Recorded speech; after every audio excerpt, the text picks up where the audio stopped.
जितना मांगोगे उतने बड़े भिखारी रहोगे। मैं एक घर में मेहमान था कलकत्ते में। एयरपोर्ट से मेरे मेजबान मुझे लेके चले तो बड़े उदास थे। मैंने पूछा क्या हुआ?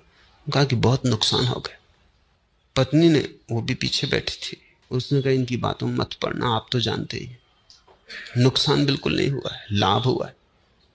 तो मैं थोड़ा परेशान हुआ कि मामला क्या है।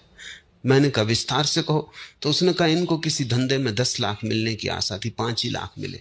ये कहते हैं 5 लाख का नुकसान हो गया और उससे बड़े परेशान है, रात सो नहीं सकते। और मैं इनको समझा समझा के मरी जा रही हूं। और इसीलिए मैंने चाहा कि आप आए कि इनको थोड़ी याद दिलाएं कि 5 लाख का लाभ हुआ है। कामना 10 की हो और 5 ही मिले तो 5 का तो नुकसान हो गया। अगर कामना 50 की होती तो और बड़ा नुकसान होता। अगर कामना करोड़ की होती तो भिखारी हो गए थे, दिवाली निकल गए। जितनी बड़ी कामना होती चली जाती है उतना बड़ा भिखारीपन बढ़ता चला जाता। इसलिए सम्राटों से बड़े भिखारी तुम कहीं ना पा सकोगे और धनियों से बड़े दरिद्र खोजना मुश्किल है। उनके पास क्या है उसकी गिनती मत करना, क्योंकि उसकी वो गिनती खुद ही नहीं कर रहे हैं, तुम क्यों करो। उनके पास जो नहीं है उसका हिसाब करना है, तब तुम्हें पता चलेगा। यही भूल हो रही।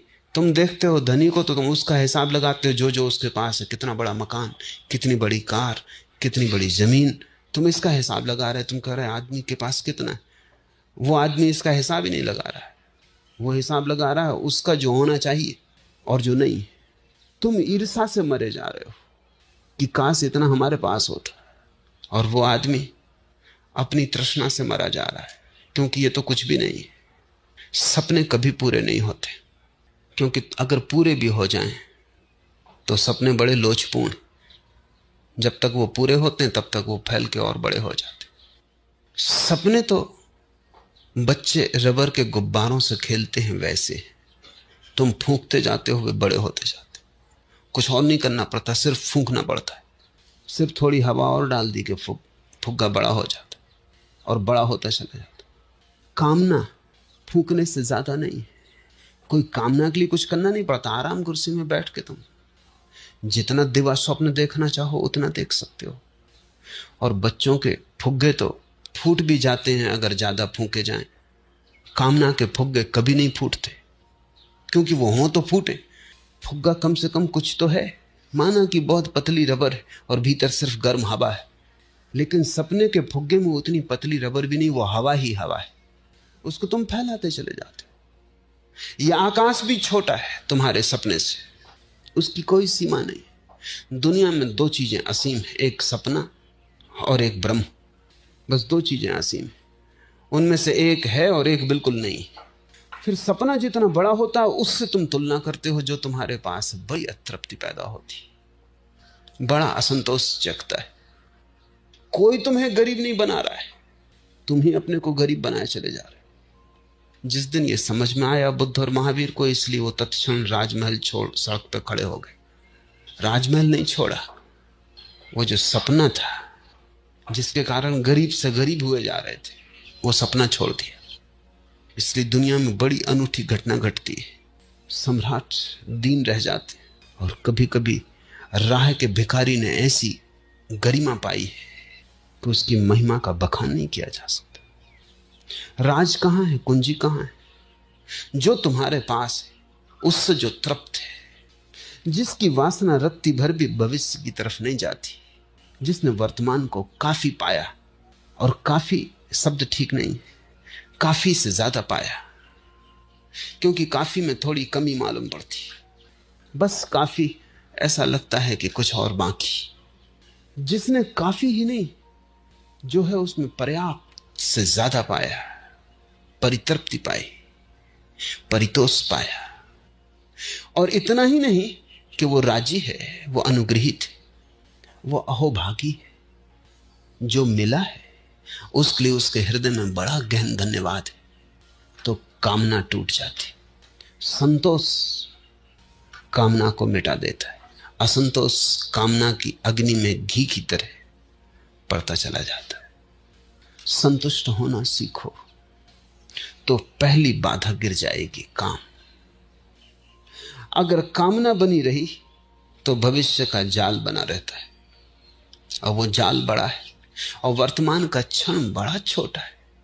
वो उस जाल में कहां खो जाएगा तुम्हें पता ही ना चलेगा। वर्तमान का क्षण तो ऐसे है जैसे रेत का एक कण, और भविष्य का जाल ऐसे है जैसे सारे सागरों के किनारे की रेत।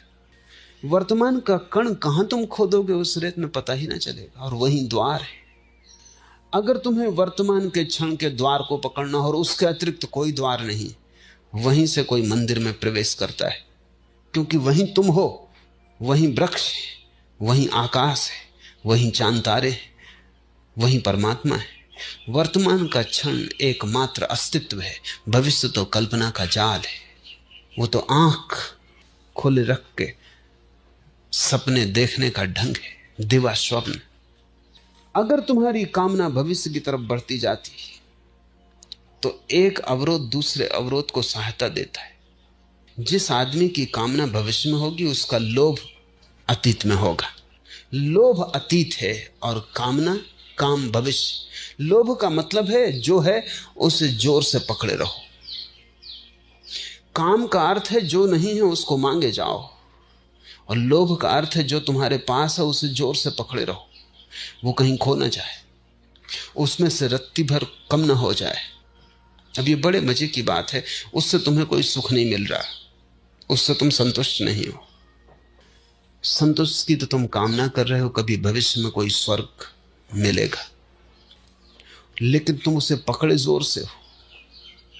आदमी अतीत को पकड़े रखता है, और जो जो उसने अतीत में कमाया है, धन पद ज्ञान त्याग जो भी, उसको संभाले रखता है कि कहीं ये ना खो जाए। आंखें लगी रहती हैं भविष्य पर और पैर अड़े रहते हैं अतीत में। दोनों हाथों से अतीत को पकड़े रहते हो और दोनों आंखों से सपना देखते रहते हो भविष्य का, और इन दोनों के बीच में क्षण है एक, जहां अस्तित्व समाधि में सदा ही लीन है, जहां अस्तित्व क्षण भर को भी कपा नहीं है, जहां निष्कंप चैतन्य की ज्योति जल रही, जहां मंदिर का द्वार खुला है। संकीर्ण है वो द्वार। जीसस ने अपने शिष्यों से कहा है, नैरो इज माई गेट, संकीर्ण है मेरा द्वार। Straight is the way but narrow is my gate. मार्ग तो सीधा साफ है, लेकिन द्वार बहुत संकीर्ण। वो तो कबीर कहते हैं, प्रेम गली अति सांकरी ता में दो न समाए। बड़ी संकीर्ण है गली, वहां दो भी साथ न जा सकेंगे। जीसस ने कहा है, सुई के छेद से ऊंट निकल जाए, लेकिन धनी स्वर्ग के द्वार से न निकल पाएगा। आखिर धनी पे ऐसी क्या नाराजगी? धनी से प्रयोजन है जिसने पकड़ रखा है अतीत को, लोभ को। लोभ और काम एक ही सिक्के के दो पहलू हैं। एक अतीत की तरफ देख रहा है कि जो है वो खो ना जाए, दमड़ी दमड़ी को पकड़े हुए, और काम भविष्य की तरफ देख रहा है कि जो है उससे ज्यादा होना चाहिए। इन दोनों के भीतर, इन दोनों के बीच खिंचे हुए तुम हो। अगर तुम्हारा जीवन बिल्कुल संकट में पड़ा है तो कुछ आश्चर्य नहीं। अगर तुम इस तरह खिंचे जा रहे हो दो अभावों के बीच, अतीत जा चुका, उससे तुमने जो भी इकट्ठा कर लिया है कचरा है, भविष्य आया नहीं। तुम जो भी सोच रहे हो सिर्फ सपना है। उन दोनों के बीच तुम खिंचे जा रहे हो, तुम्हारी दुर्गति हुई जा रही। फिर तुम कहते हो बड़ी चिंता है, बड़ा संताप है, होगा ही। आश्चर्य है कि तुम जिंदा कैसे हो। मनस्विद जितना अध्ययन करते हैं उतना ही वो पाते हैं। पहले तो 50 साल पहले मनस्विद लिखते थे कि इतने ज्यादा लोग पागल होते हैं। क्यों? अब वो लिखते हैं कि इतने लोग पागल नहीं होते, थोड़े ही पागल होते हैं, बाकी तो नहीं पागल होते। क्यों? क्योंकि स्थिति तो ऐसी है कि सभी को पागल होना चाहिए। पागल है ही, कमोबेश मात्रा का फर्क है। थोड़ा अपने को कोई ज्यादा संभाले हुए है, कम पागल दिखाई पड़ता है, लेकिन भीतर सारा पागलपन उबल रहा है। कब विस्फोट होगा कोई भी नहीं जानता, किसी भी क्षण हो सकता है। वो तो अच्छा है कि मौत जल्दी आ जाती। थोड़ा सोचो कि जिंदगी अगर 200 साल की हो तो तुम एक आदमी ना पाओगे जो बिना पागल हुए मर जाए, तो जिंदगी कम है। अगर जिंदगी 1000 साल की हो तो जमीन बिल्कुल पागलों से भर जाएगी। पागल खाने बनाने की जरूरत ना होगी, बुद्ध खाने बनाने पड़ेंगे। कुछ लोग जो ठीक हालत में हैं उनको बचाना पड़ेगा कि इनको एक दीवार बना के अंदर बिठा दो, नहीं तो पागल मार डालेंगे। दीवार के बाहर पागल खाना, दीवार के भीतर बुद्ध खाना बनाना पड़ेगा। उम्र कम है, जल्दी चुक जाती है। अन्यथा अगर तुम जैसे हो वैसे ही बढ़ते जाओ तो तुम सोच सकते हो कि अंत क्या होगा। इसके पहले कि तुम पागल हो जाओ, मौत आ जाती है, विश्राम दे देती। मौत की बड़ी अनुकंपा है। काम और लोभ, काम तो संतोष से चला जाता है, लोभ कैसे जाएगा? सिर्फ संतोष काफी नहीं है। लोभ का अर्थ है तुम पकड़ते हो, तुम्हारी देने की क्षमता खो गई, तुम बांट नहीं सकते। और जो आदमी बांट नहीं सकता वो अपनी चीजों का मालिक नहीं, गुलाम। जब तुम देते हो तभी तुम पहली दफा मालिक होते हो। तुमने जो चीजें दे दी उन्हीं के तुम मालिक हो। देने से पहली दफा मालिकियत पता चलती, वही दे सकता है जो मालिक है। जो मालिक ही नहीं है वो कैसे दे सकता है? इसलिए कृपण से ज्यादा कुरूप इस जगत में कोई दूसरा व्यक्तित्व नहीं है। कृपणता सबसे बड़ी कुरूपता है, जीवन का सारा सौंदर्य खो जाता है।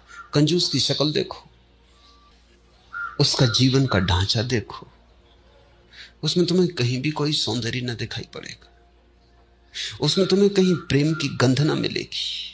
क्योंकि कंजूस प्रेम नहीं कर सकता, क्योंकि प्रेम में खतरा है, बांटना पड़े, देना पड़े। प्रेम में यह खतरा है कि दूसरा पास आएगा तो कुछ ना कुछ ले जाएगा।